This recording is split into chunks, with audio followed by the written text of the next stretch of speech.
dia. A questão da violência já alcançou níveis alarmantes e tem preocupado todo mundo. E não foi à toa que a CNBB escolheu para este ano como campanha da fraternidade, a fraternidade e a superação da violência. É sobre esse e outros assuntos que nós vamos conversar no programa de hoje. E quem vai conversar comigo nesse café é o Dom Belisário, arcebispo de São Luís. Bom dia. Bom dia. Seja bem-vindo. Muito obrigado. Essa questão da violência é uma preocupação de todo mundo, mas a igreja também agora resolve manifestar essa preocupação. De que forma esse tema vai ser encarado dentro dessa campanha, Dom Belisário? A temática da violência é uma temática que tem voltado nas campanhas da fraternidade. Por ocasião, por exemplo, quando se falava da violência contra o negro, por exemplo, a fraternidade e o negro, a fraternidade e a mulher, a fraternidade e as crianças e assim por diante. E a temática da campanha da fraternidade é escolhida com muita antecedência e sempre a pedido de pessoas, de grupos que falam, não precisa, a igreja precisa falar sobre esse assunto. Então, agora, especificamente, esse ano é sobre a superação da violência. Tem aqui uma diferençazinha, mas que é importante, não é simplesmente fraternidade e violência, é fraternidade e superação da violência. Quer dizer, então, tomar a temática de maneira positiva. Né? Nós não podemos aceitar que a sociedade brasileira se torne cada vez mais violenta. É verdade, é verdade. Quer dizer, não é questão de falar da violência, é questão de procurar alternativas para sair dessa situação. Para superar essa situação. E nós temos o tema escolhido, né? Tem um grupo de pessoas que são convidadas a fazer um estudo específico. E costuma-se buscar o que há de melhor no país com respeito a isso. Né? Então, eles, depois de vários encontros, etc., fazem aquele texto chamado texto base da campanha. E nesse texto base, aí dividido geralmente em 3 partes. Primeiro, a realidade que nós estamos vivendo, a avaliação dessa realidade e propostas de superação dessa realidade. Então, essa temática da superação da violência começa primeiro para olhar a situação. Eu acho que já é muito importante nós tomarmos consciência que nós... todo mundo, costuma-se dizer que o brasileiro é pacífico, né? É passivo, a gente acha... Não coincide com os dados. Não infelizmente. Com os dados. Pois se o brasileiro é tão pacífico, é tão passivo, é tão boa gente, é tão boa praça, cordial, né? É tão cordial, por que a gente está nesses níveis de violência? Pois então todos, os dados são terríveis, né?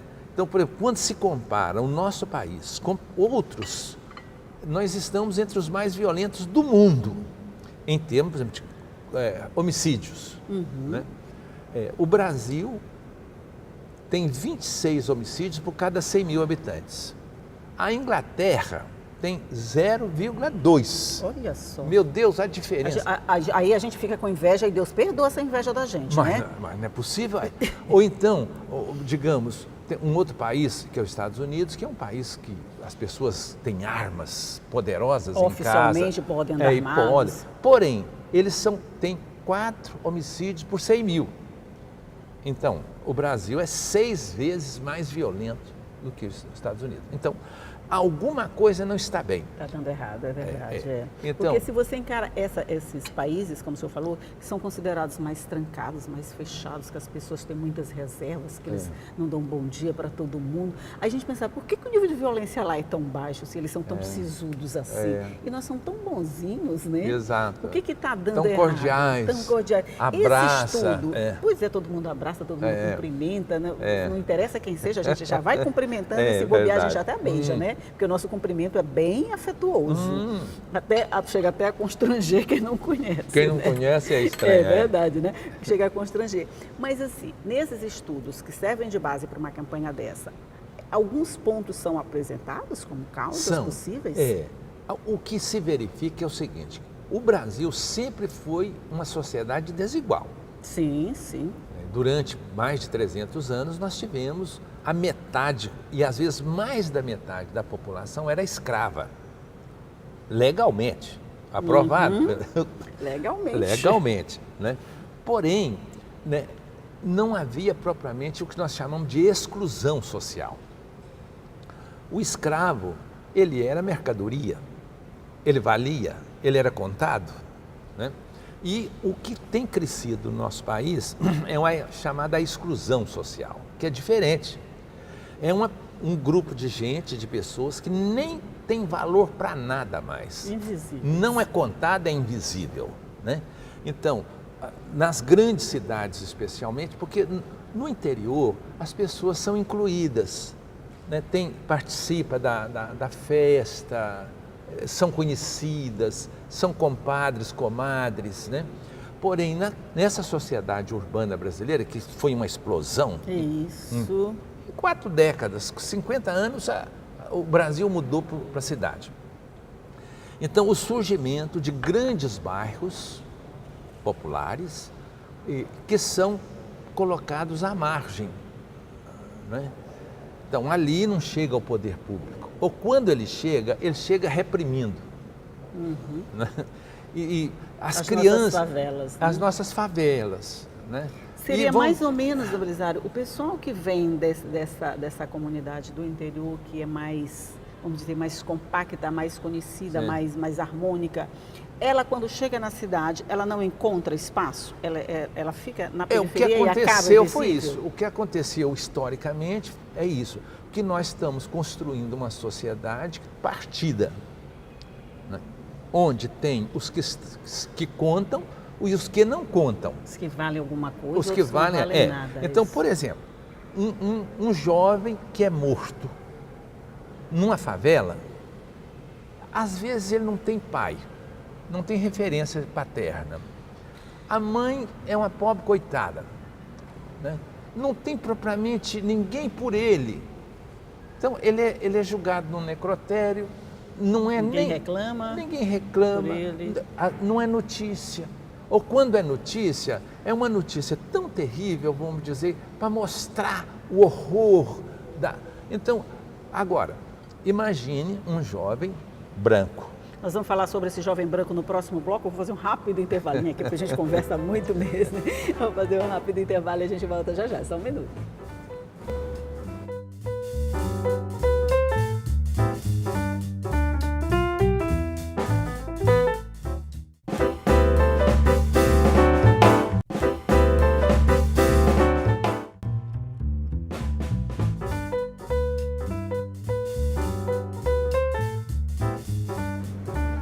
Voltamos para um pouco mais de conversa sobre a campanha da Fraternidade este ano, ou melhor, sobre o tema da campanha da Fraternidade este ano. E a gente estava falando exatamente nessa diferença entre um negro e um branco que morre. A gente estava no branco agora. Pois é.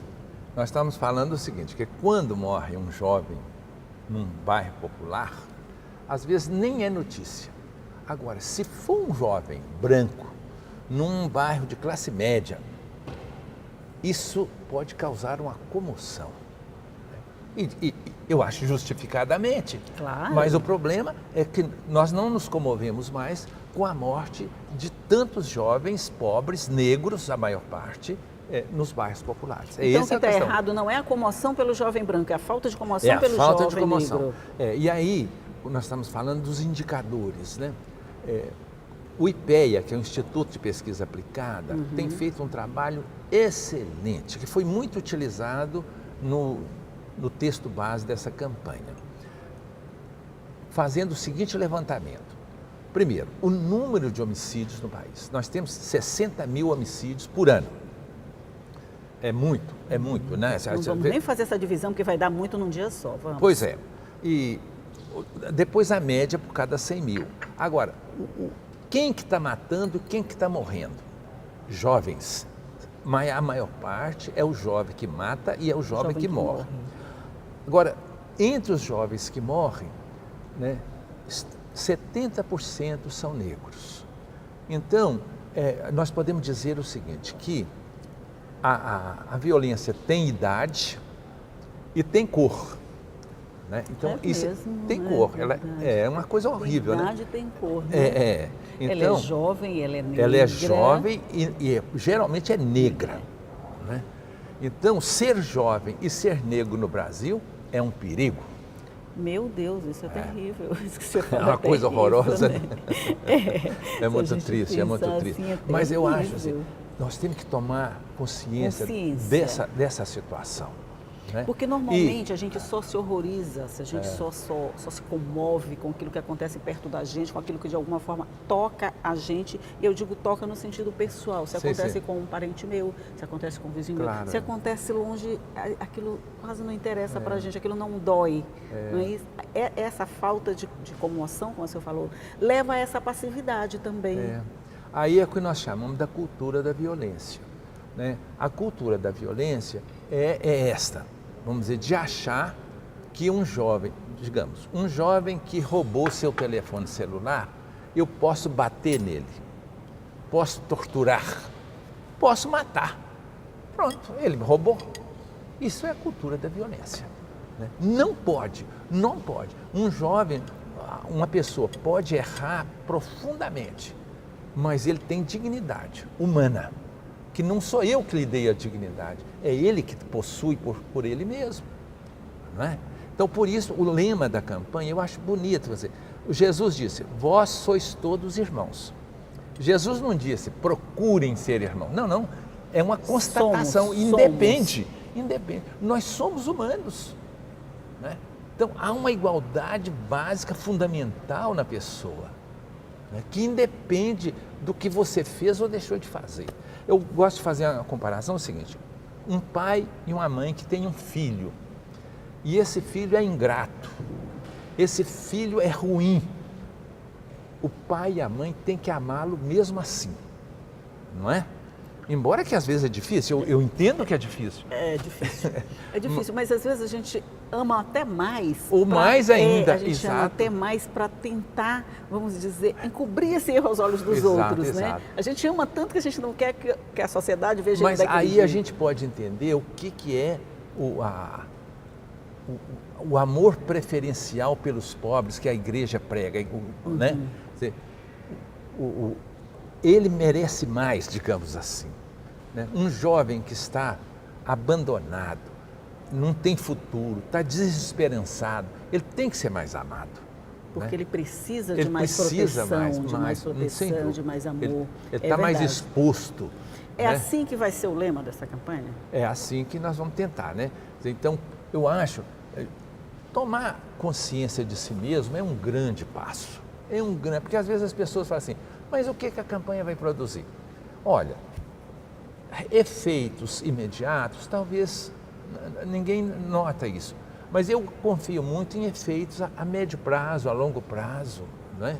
Então, tomar consciência que nós realmente somos irmãos já é muita coisa. Então, começa pelo efeito pessoal, o objetivo da conversa seria despertar essa conscientização de responsabilidade de lutar pela violência. Começa pela gente. Exato. Né? É o primeiro passo. Daí, a médio prazo, a gente começa essa revolução que pode contaminar todo mundo. Naturalmente, a gente sempre, a pregação cristã é sempre a conversão pessoal, sempre. Né? Não é a conversão de grupo. Porém, no caso dessas questões nossas, elas são questões que são também políticas. Por isso, é necessário tomar medidas que envolvem a sociedade, né? Aí entra a questão das políticas públicas. Pois é, isso que eu queria dizer. Porque vamos dizer, essa conscientização pessoal, ela vai produzir um efeito em mim, claro. Mas ela precisa de, vamos dizer, de braços mais poderosos que cheguem em todos os lugares. Aí a gente entra com o poder público através dessas políticas públicas. Exato. Eu acho, em primeiro lugar, nós não podemos ter esses bairros excluídos. Isso significa o seguinte, primeiro, ter rua calçada, esgotamento sanitário, eu acho que isso é importante. Olha, tem pessoas que talvez nunca tenham ido num bairro popular mesmo. Como que as pessoas vivem, né? Então, uma pessoa que é tratada de qualquer jeito, ele perde a dignidade. É verdade. Ele aprende a se virar com o que ele tem, daí... Puxa vida. Vamos fazer de novo um rápido intervalo e daqui a pouco a gente volta para continuar conversando. É só um minuto.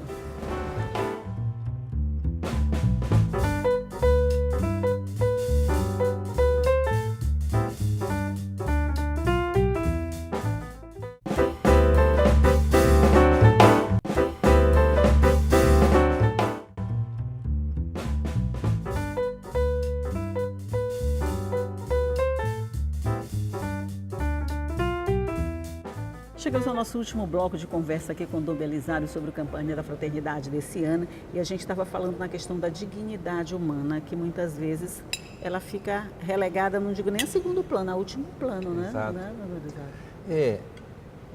Eu fico assim me interrogando a respeito de um menino, um jovem, que vive nessas regiões que eu chamo de excluídas socialmente, economicamente, etc.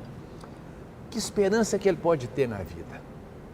O que eu vou ser no futuro? Né? Eu vou ter possibilidade de ter uma casa, de fazer uma família, de ter um emprego, um trabalho.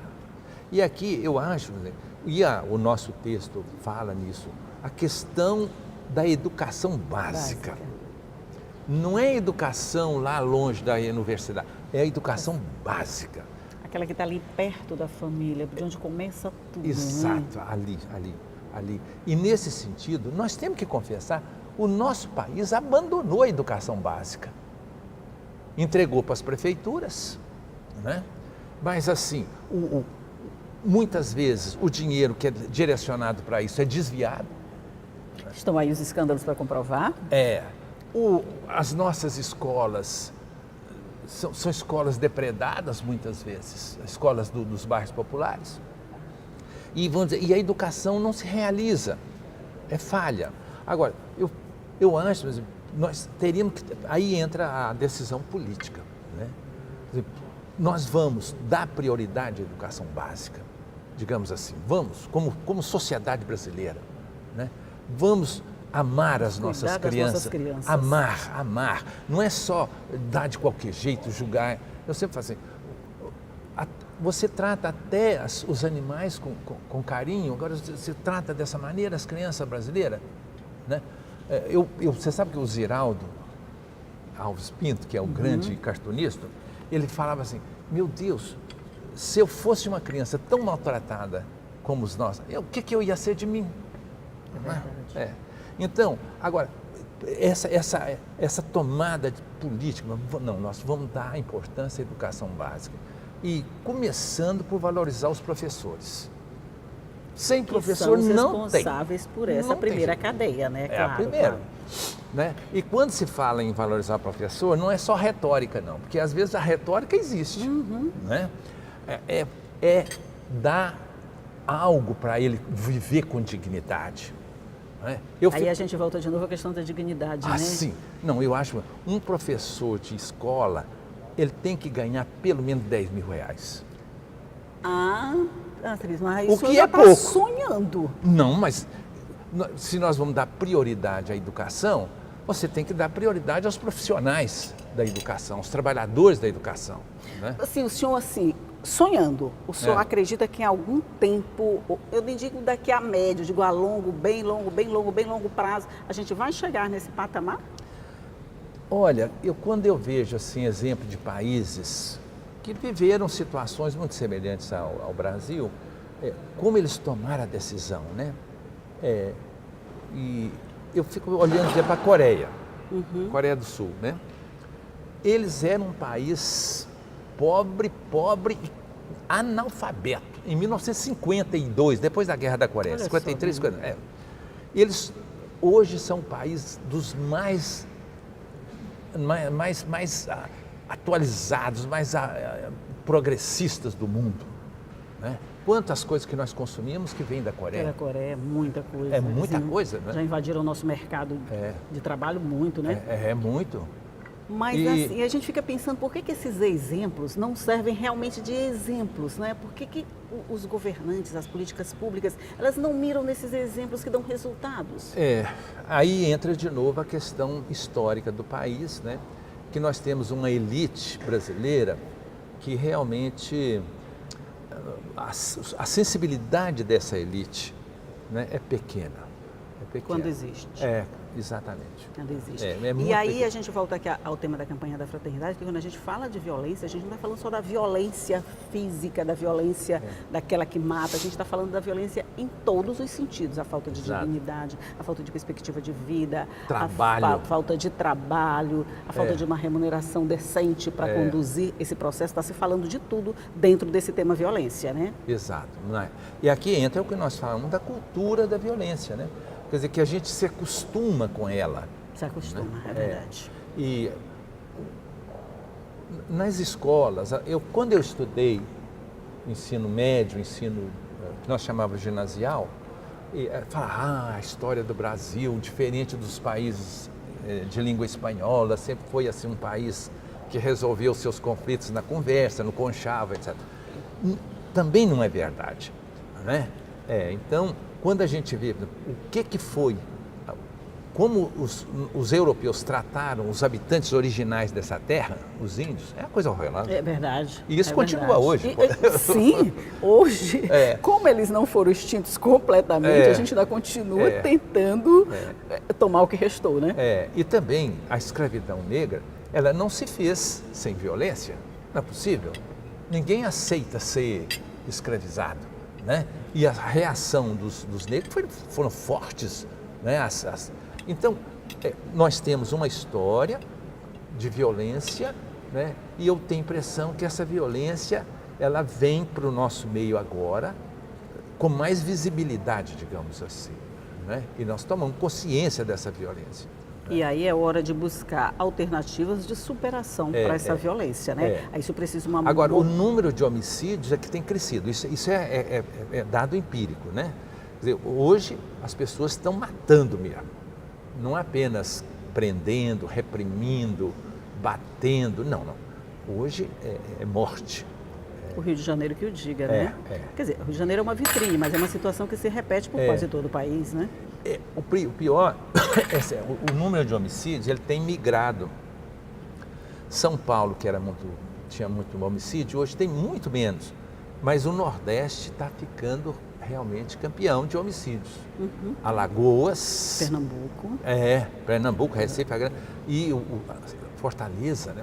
Eu fico, meu Deus, o cearense é pessoa tão bondosa. Pois é, e a gente pega o cearense bondoso e pega o nível de violência, é a mesma coisa, é do mesmo lugar, né? A gente fica em dúvida se a situação é a mesma, né? Aí a gente volta para aquela questão, se o brasileiro é bonzinho, por que a gente tem essa violência toda?